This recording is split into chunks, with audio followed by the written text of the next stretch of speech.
kicking off another deep dive with us today. And this time we're going deep on, well, I'd say the fascinating, maybe controversial, premiership of India's Prime Minister, Narendra Modi. We're going to be drawing, I guess, mainly from the Wikipedia entry on his time in office. It's a lot. Extensive, yeah. And there's good reason. I mean, just to start off, Modi is serving his third term as prime minister. Oh, yeah. Which that's not something you see very often in India's political scene. That's very rare. Yeah, that's a rarity, and that alone suggests there's a lot to dig into. Absolutely. It's not just, the length of his time in office, but just all the stuff that's happened, the changes, domestically and internationally. So let's jump right in. The thing that really stood out to me kind of right off the bat was this kind of almost like contradictory situation with India's economy. Yeah. It is a bit of a head scratcher. Yeah. Because on the one hand, under Modi, India has had, some of the world's fastest economic growth. Fastest growing. Yeah. But then, at the same time, unemployment hit a 45-year high during his time. Yeah. That's what I mean by contradictory. It's like two opposite things happening at the same time. How do we square that? Well, the source points to a few key things. One of those is demonetization, which happened back in 2016. Basically, what happened was Modi's government suddenly said certain high-value banknotes were no longer valid. Like, if you had $100 bill, yeah, it's worthless now. Like, chaos. Exactly. Just threw everything into disarray. The goal, what they said was the goal, was to go after, black money, like that untaxed wealth that's just kind of floating around. Yeah. Outside the formal economy. Okay. So, I can see the theory, but what did it actually do? It was, mixed results, I guess you could say. It did mess up some illicit financial flows, I guess you could say. But it also caused, just huge cash shortages, especially for, just regular people. Yeah. Small businesses, they got hit hard. And the Wikipedia article links that to that spike in unemployment. Yeah, for sure. It was definitely had something to do with that. And then on top of that, you have the introduction of the goods and services tax, the GST around the same time. The GST, yeah, I remember hearing about that. Refresh my memory, though. What was that about? It was, this big tax reform, right? Aim was to simplify. India has this really complex system of indirect taxes. Complicated. Yeah. The idea was, all right, let's make one unified tax structure for the whole country. Makes sense. Sounds good on paper, but wasn't the rollout kind of a mess? Yeah, it was. There were all these technical problems. Businesses were confused, and people worried that it was, actually making things harder for small and medium businesses especially. So you have these two big economic, shocks, basically. Yeah. Demonetization and the GST right around the same time. The combined effect, it definitely shook things up. So short-term pain, maybe long-term gain. Was that how Modi's government kind of spun it? Yeah. Pretty much.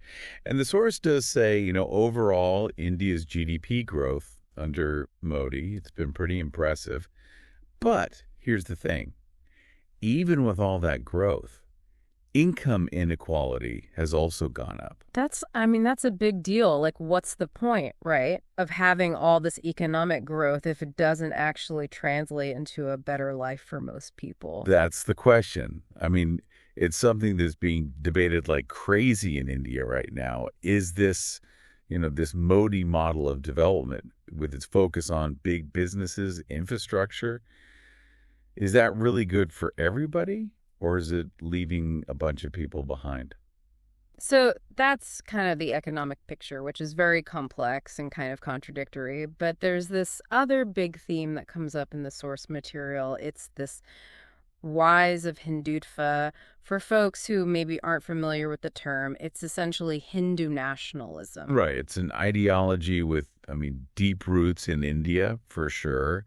But it's, it's become a lot more prominent under Modi. Yeah. And the source, it gives some pretty concrete examples of that, like in several states where Modi's party, the BJP, is in power.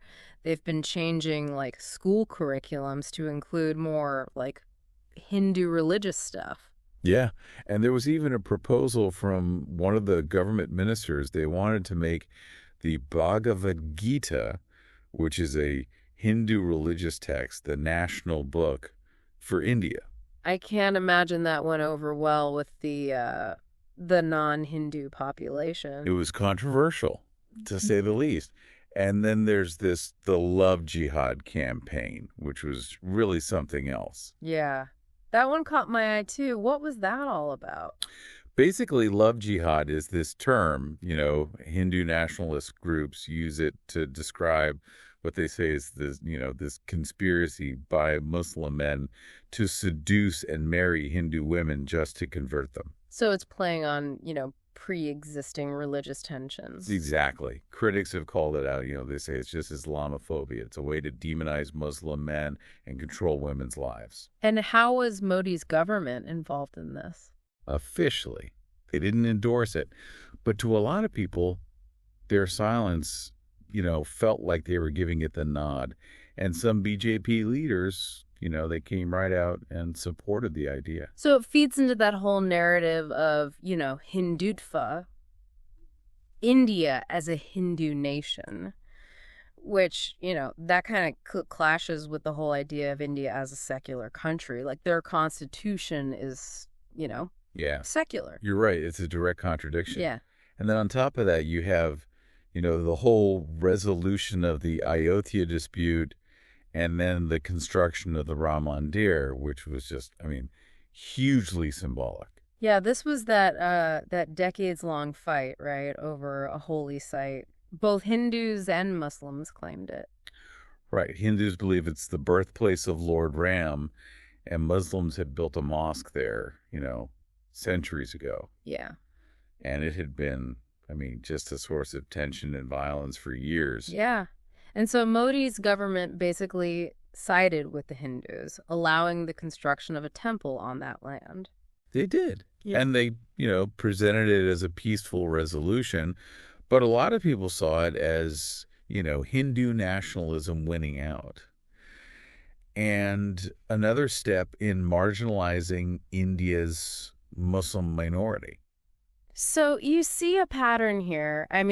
Whether it's the economy, social issues, religious stuff, Modi's government seems to be going in a direction that puts the interests of Hindus above other groups. You could definitely interpret it that way. A lot of critics have brought that up. So we've looked at the economy, the Hindutva thing. What about social welfare programs?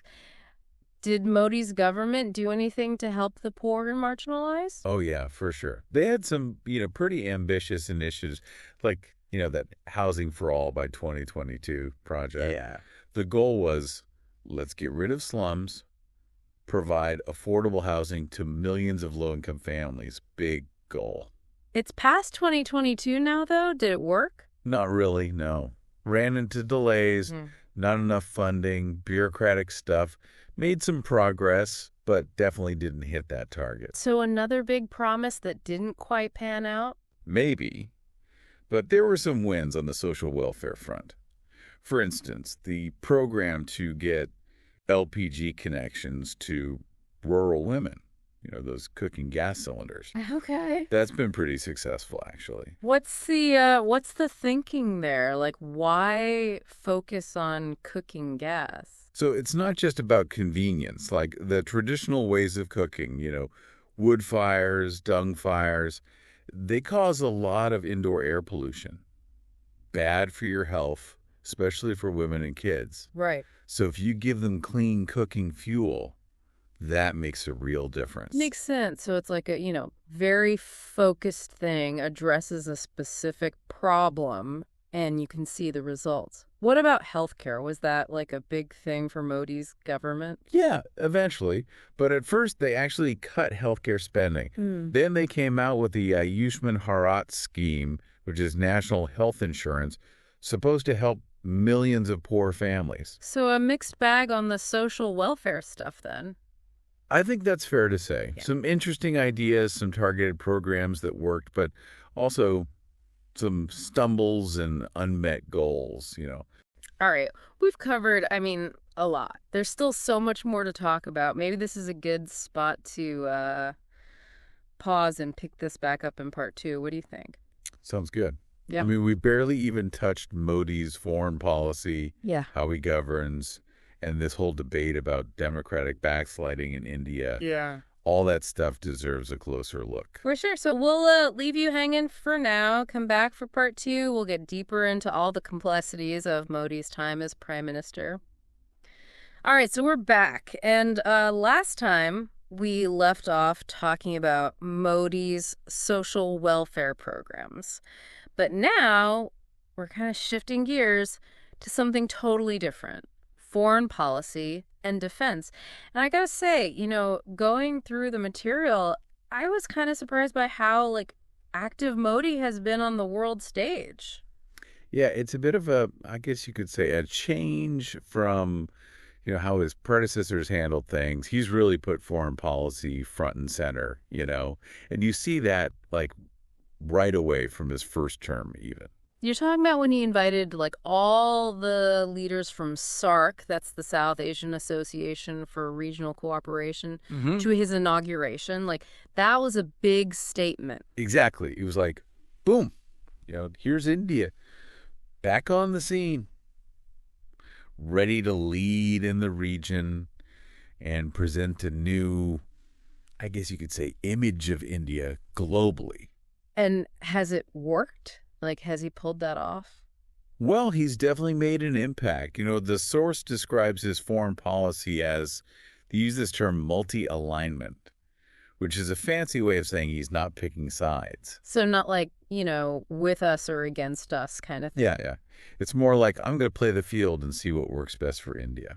Okay, so strategically, what's the thinking there? What's this, multi-alignment all about? It's all about options, leverage. I mean, if you talk to everybody, right, you can get better trade deals, access to technology, and boost India's standing in all those global organizations. Okay, and the source mentions this. His Act East policy, that seems to be a big part of this. What's that about? Act East, that's all about building stronger ties with the countries in East and Southeast Asia. Japan, South Korea, Vietnam, Indonesia, all those guys. Hasn't India always been more focused on, securing its land borders, especially with, Pakistan and China? Historically, Yeah, traditionally, yeah. But under Modi, it's been like, all right, let's be more outward looking. The Indo-Pacific region, that's where it's at. Economically, strategically, it's key for India. So diversifying, right. Yeah. Expanding their influence in the region. Makes sense. But what about defense? Has India's military posture changed under Modi? It has. One of the big changes has been a much tougher stance on Pakistan. The source talks about the surgical strikes back in 2016 and then the Balakot airstrike in 2019. These are actual military operations inside Pakistan, right? That's pretty bold. Oh, yeah. And both were in response to terrorist attacks that India blamed on groups based in Pakistan. Surgical strikes, those were covert, hitting specific terrorist launch pads. Balakot, that was more out in the open. Taking out a suspected terrorist training camp. And, a lot of people saw this as Modi saying, all right, I'm willing to use force against Pakistan in a way that, previous leaders weren't. Yeah, it was a real break from India's, traditional policy of strategic restraint. But wasn't there also talk of Modi, changing India's nuclear doctrine, the no first use thing? Oh, yeah, he brought that up during his campaign. He was hinting that, maybe India needed to rethink that whole idea of never being the first to use nukes in a conflict. That's a huge deal. Why do you think he, backed off from that? Tough to say for sure. But my guess is he realized it would just make things way more unstable. Could even trigger an arms race, So, talk tough, but when it comes to nukes, be careful. Basically, yeah.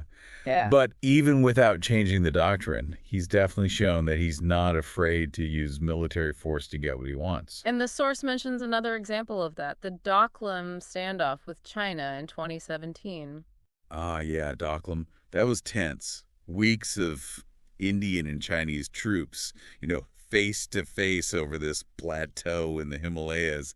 Strategically important spot. And India stood firm, right, against China, which is, way bigger, way more powerful. They did. And it was a sign to a lot of people that India is getting more assertive, more willing to defend its territory. So, yeah, whether it's Pakistan or China, Modi's definitely taking a tougher approach to defense than we've seen before. So we've talked about his foreign policy, defense, but what about how he governs at home? Like, how would you describe his style? Well, the source uses some interesting words. Efficient, centralized, decisive, but also authoritarian and controlling.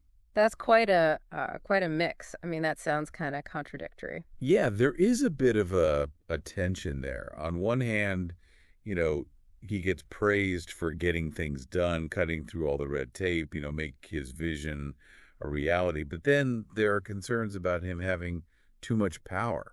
And the source, they give that example of him picking civil servants for key jobs himself, like not even consulting his own cabinet. Yeah, that raised some eyebrows for sure.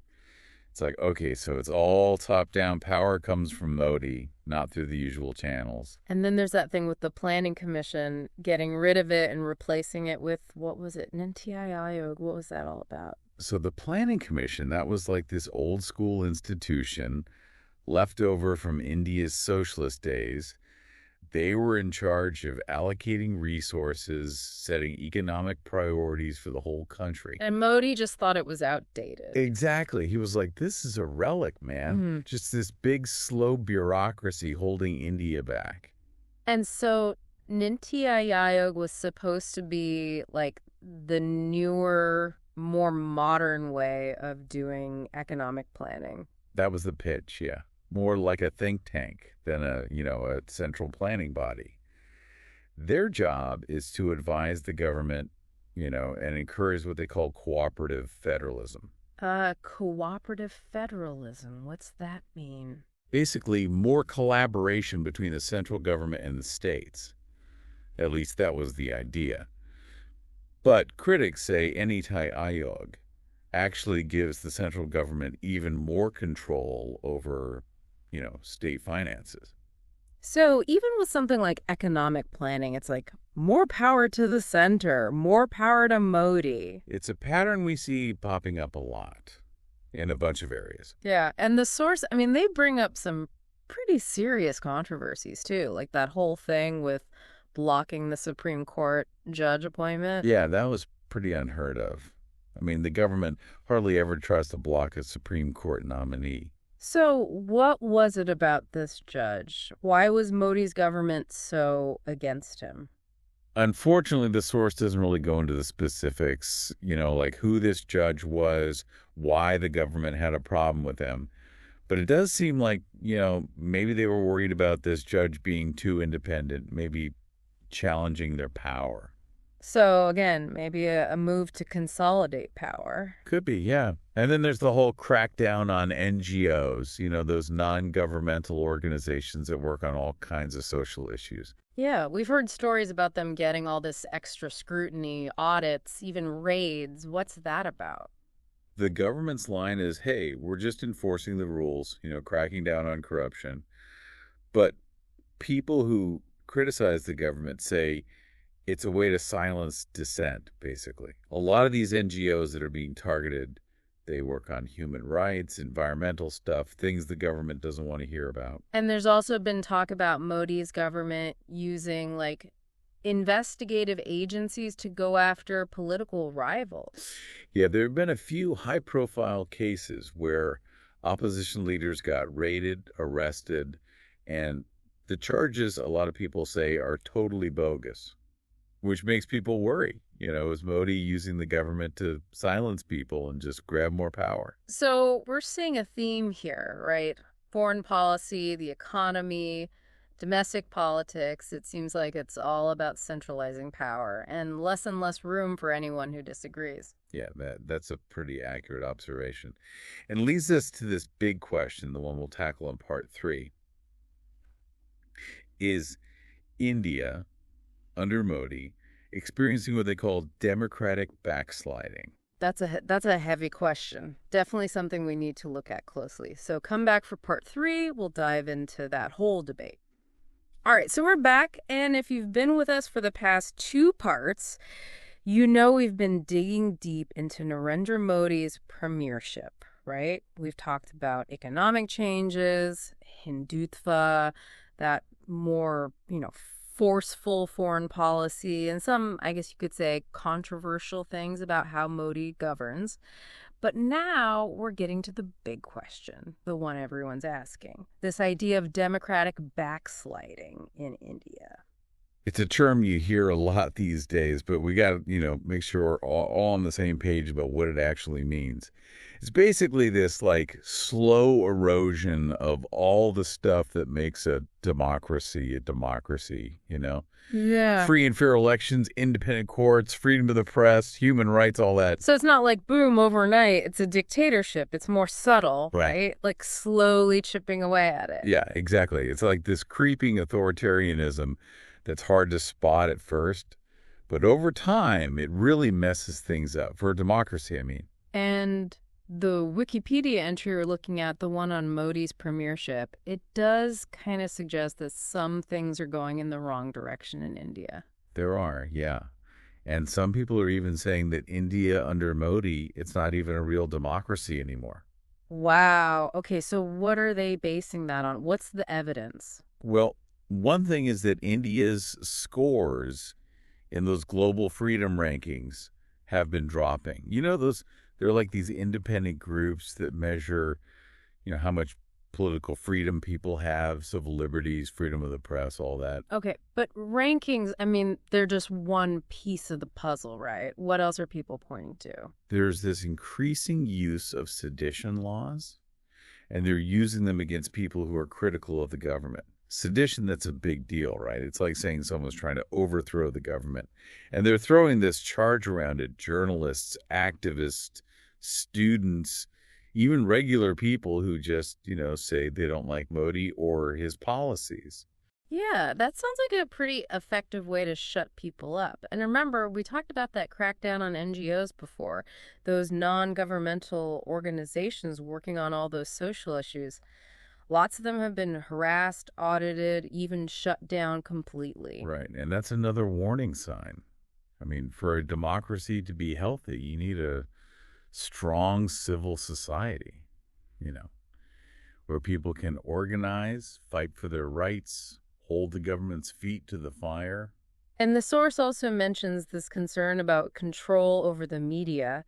It seems like a lot of the big news outlets in India are basically on the government side now, and anyone who disagrees is getting pushed out. It's true. The media landscape has definitely changed. Some outlets, they've been pressured, even forced to censor themselves.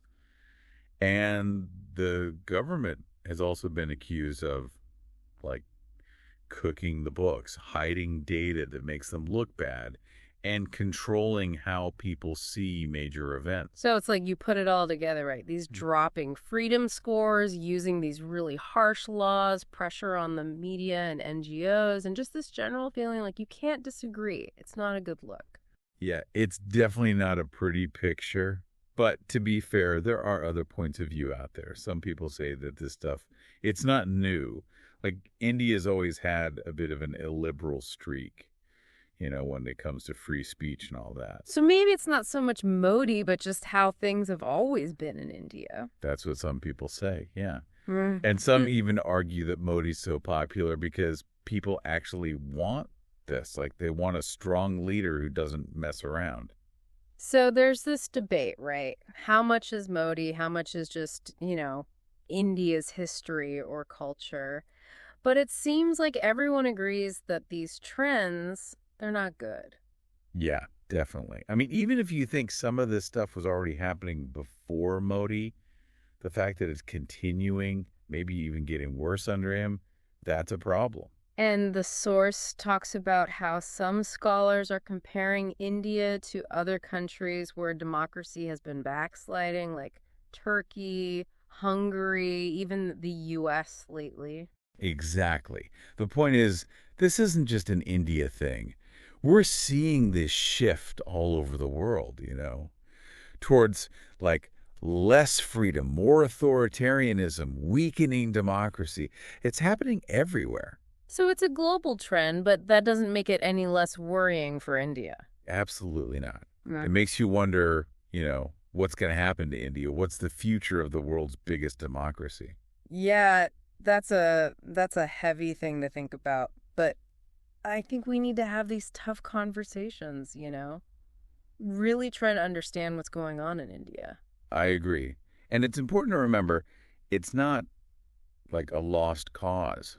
There are tons of people in India Right. who are fighting for democracy, who are holding the government accountable, who are speaking out. That's a good point. So, to wrap up this deep dive into Modi's premiership, what's the big takeaway? I think it's this. Modi's time as prime minister, it's been a time of massive change for India. Some good, some bad. He's done some good stuff. But there are also these serious concerns about whether democracy is being weakened. And what happens next in India, whether they keep going down this road or find a way to change course, that's going to affect everyone, not just India, but the whole region, the whole world. Absolutely. It's a story that's still being written. Well, that's something to think about. And that's what these deep dives are all about, right? Making you think. So keep asking questions, stay informed, and engage with the world around you. Thanks for listening.